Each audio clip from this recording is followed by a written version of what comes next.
আসসালামু আলাইকুম। হিন্দুদের প্রতি আদাব এবং অন্যান্য জাতির প্রতি আন্তরিক অভিনন্দন এবং শুভেচ্ছা।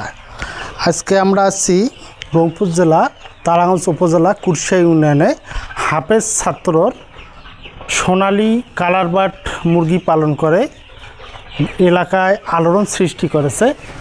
আমরা হুজুরের কাছ থেকে শুনবো কিভাবে উনি পালন করে। আসসালামু আলাইকুম রহমতুল্লাহি ওয়া বারাকাতুহু। আপনারা যে ছেলেটাকে দেখতে পাচ্ছেন ইনি হাফেজ লাইনে লেখাপড়া করার পর বর্তমানে সোনালী কালারবাট মুরগি পালন করে এলাকায় আলোড়ন সৃষ্টি করেছে। আপনারা হুজুর আপনি কতদিন ধরে মুরগিগুলো পালন করেন? আজ থেকে 1.5 বছর হয়েছে। একবারে কতগুলো তোলেন? একবারে এইখানে তুলি 1150 আর আরেকখানে আছে 1250। দুইখানে বলতে কেমন? তার মানে এইখানে মুরগি বড় হইবে আর একখানে 15 দিন আগে তুলছি। ওইখানে মুরগির বয়স 15 দিন, এইখানে মুরগির বয়স 40 দিন। এগুলো যাইবে, যাওয়ার পর এইখানে 1250 মুরগি আবার উঠাবো। মানে এই ধরনের মুরগিগুলো আপনার 40 দিনের মধ্যে বিক্রি উপযোগী হয়? হ্যাঁ জি, 40 দিনের মধ্যে বিক্রি উপযোগী হয়। আপনি 1000 হুজুর এই যে 40 দিনের বাচ্চা কয় কেজি হয় সেটা আমরা দেখব। হুজুর দেন দেখি। 1430 গ্রাম।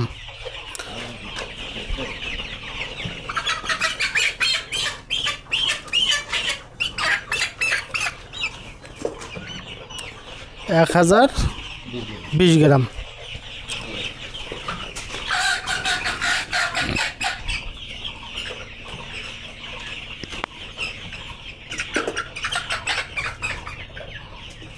এক 1020 গ্রাম। 1250 মুরগি, মানে এটা বর্তমানে এখানে আছে 1150 মুরগি। 1150। তা আপনার এটা রেট কেমন? বর্তমান রেট 250 টাকা করে বিক্রি করতেছে।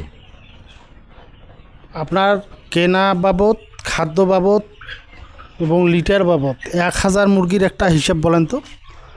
এখানে খাদ্য গেছে প্রায় 42 বস্তা খাদ্য গেছে। আর বাচ্চা কিনছি প্রতি পিস বাচ্চা 68 টাকা করে, জানে 1150 বাচ্চা।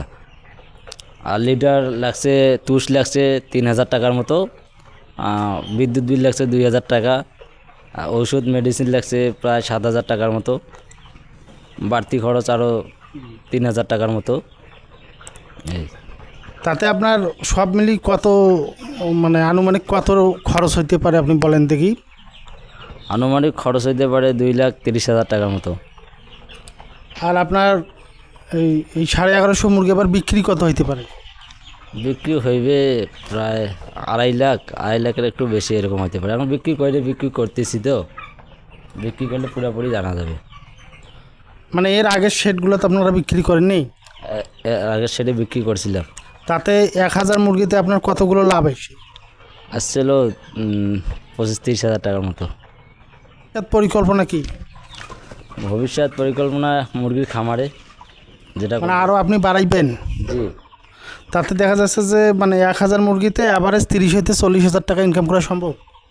জি, কত সময় বেশিও আসে, কত সময় আবার হয় না। একবারে কি লস টস হয় নাকি? এবার মুরগি যখন অসুস্থ হয়, মুরগি যদি মারা যায় তাহলে লস হবে। আর মুরগি যদি অসুস্থ না হয়, বাজার কম থাকলেও লস হবে না।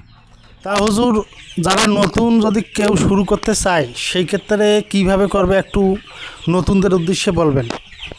যারা নতুন শুরু করতে চাবে তাদের ভালো খামারের অভিজ্ঞতা লাগবে। আচ্ছা। আর অল্প দিয়ে শুরু করলে ভালো হয়।